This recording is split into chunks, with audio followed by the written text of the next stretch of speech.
Welcome into our space. Welcome to the Dialogic OD container. I'm Tony, and along with our colleague Wendy, we will be demonstrating the power and vital importance of the container in Dialogic OD. Our presentation stems from our reading of Chapter 13 of Dialogic Organization Development, edited by Bush and Marshak and authored by Chris Corrigan. Along with Wendy, the creative force behind our presentation, as well as graphic designer and editor, we designed this presentation to be visually stimulating and informative, and we've even included some videos for good measure. The ability to create, host, and sustain containers is essential to the practice of Dialogic OD. As a core consulting practice, it is a subtle and essential capability. Dialogic OD lives by the mantra of, if it's about us, involve us. This is clearly represented by the use of a container. In OD, the container is the space in which work can be done and where change can unfold. We were struck by the strong visuals throughout this chapter and how they tie into the work in OD. According to Corrigan, never based on fear, command, and control, containers are intangible, yet real spaces in which the potential and possibility of a group can unfold. In describing a container, there are specific characteristics that guide the work. A container has a center and a rim. The center relates directly to the purpose of the work, and the rim relates to the scope of the work. As we have discussed, the visual representation of this, shown here, is also represented in the physical setup of these spaces, which are generally designed with circular seating and artifacts from the organization in the center. Like the rim of a tire, the rim of the container contains the scope of the work. In order for the shared work to be done, we need to welcome participants into the space, and thus individuals must cross the threshold to enter the container. The image of the container of the circular space is important, but so too is the way in which it manifests itself in OD work. In a circle, all individuals have influence and are equal. The circular space allows for answers and ideas to come from anyone in the system, which we all know is an important part of the work we do in OD, and especially important in the practice of Dialogic OD. Like open space technologies, each person is important in the container. Containers must be a place where open dialogue can activate the potential of a group. The theory of a dialogic container takes the form of 4 concentric circles. Beginning with the core team at the center of the circles extend out through those who have a direct stake in the work to those who may be only tangentially affected. This practice clarifies what is expected of participants the closer they get to the center of the initiative. The core group at the center of the container is responsible for naming the central purpose of the project. This group at the center must be representative of the organization at large, as they will have an important influence on the work that will take place in the container. In addition to this core group and the work they do in designing the container's objectives, the support of leadership in the organization is necessary. As with much of the OD work, the results are not tangible right away, and a supportive leader is crucial to protecting and holding the space for the container to occur. Wendy and I took note of this chapter not only because we have each used containers, but also for the way the chapter lays out in great detail the job of the facilitator. Creating, hosting, and sustaining the container is an essential capability in the practice of Dialogic OD, and is truly at the core of what we do. The description of this position is connected not only with this chapter, but with almost all the work we do in OD. As many of us have learned through this program and in our own professions, a facilitator must be cognizant and respond to the shifts in the group engaged in the conversation. The facilitator must create a hospitable space. We must be understanding of those people who give of themselves to engage in OD, and remember that this is a challenge for many. The sense of timing is truly vital for the container facilitator. A container is a living organism. It has its own personality, its own feelings, and it follows the life cycle. The life cycle of the container includes 4 phases, characterized by and similar to the dialogue process. Practitioners must recognize these phases, acknowledging where the group stands as it moves through them. The life cycle of the container shown here includes phases that move the group from an initial fear stage towards creatively approaching the purpose of the container. Strong openings and closings are important in moving from each phase of the life cycle. The facilitator, once again, must exercise exquisite judgment in knowing when to move the group forward or when to stay the course and let a topic play out. The sense of timing is a honed skill of the experienced practitioner. The facilitator is an active participant from the beginning with the core team through the 4 phases of the container. Co-creating along with the organization members who are part of the dialogic process, the container is held together by all participants, including the facilitator and host. The first phase, dubbed instability of the container, explains the first moment when participants enter the container and have concerns for their safety and trust. Like our first time in our EMOD container, the Levis Commons classroom, participants are skeptical as they move along the process towards building a safe space where they feel free to share and engage and become vulnerable. As described above, the facilitator in this phase must take care to create and maintain a creative and safe environment for the participants. This, among the work of Dialogic OD practitioners, is perhaps one of the most important tasks. OD practitioners must attend to the practice of being fully present, participate, and be co-creative, and must also enable these practices in and among the group.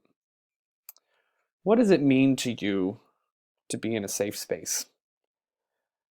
The act of hosting and holding a container in Dialogic OD can be compared to the idea of the safe space, in which difficult conversations among colleagues are able to take place.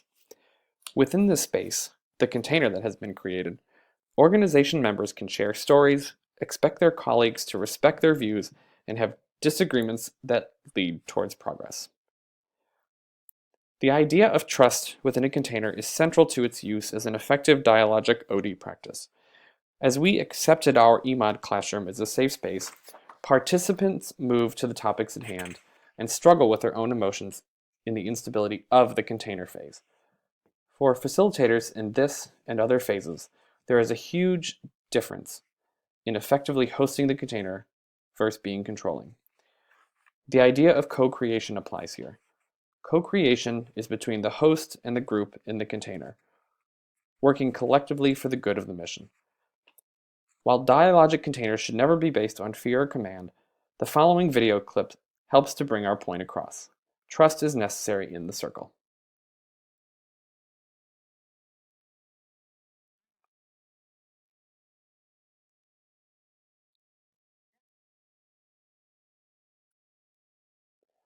The next phase in the life cycle, instability in the container, shows that as the group continues to dig deeper, collective pain in the container signals the digging into difficult conversations.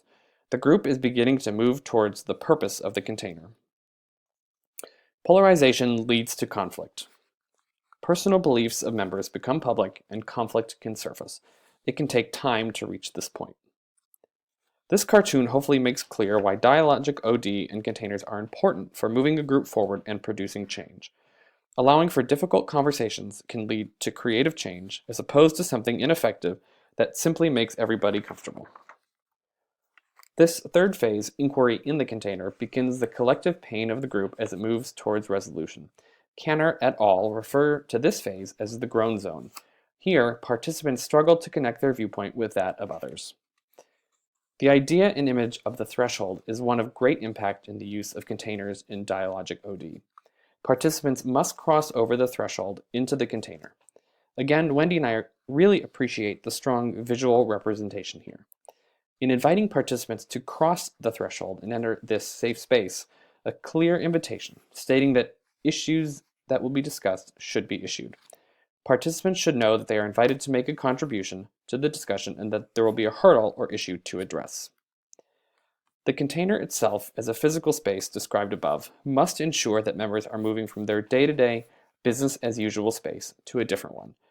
This crossing the threshold gets them to this different space and different frame of mind. Like many of the interventions and processes that we talk about in our OD work, a container begins by determining the purpose for which the group is gathering.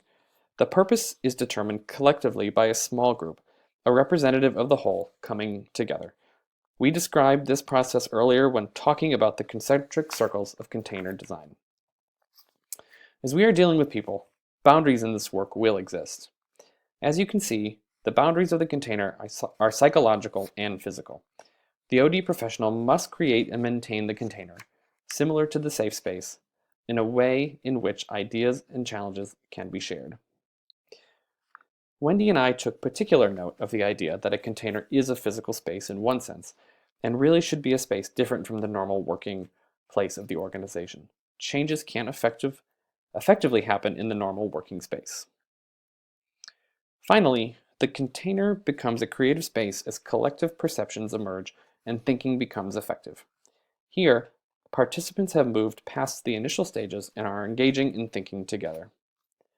The safety of the space, created and held together by the practitioner, has allowed for the openness of the group and for creativity to be surfaced. The work of the group is moving forward. Creativity has been fueled through the use of open-ended questions in which no one has the answer. Crafting these questions is another key role of the facilitator. Crafted correctly and geared towards the purpose of the container, dialogue can proceed.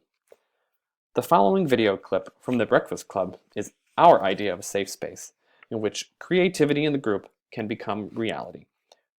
I assure you that Wendy and I did not learn the dances.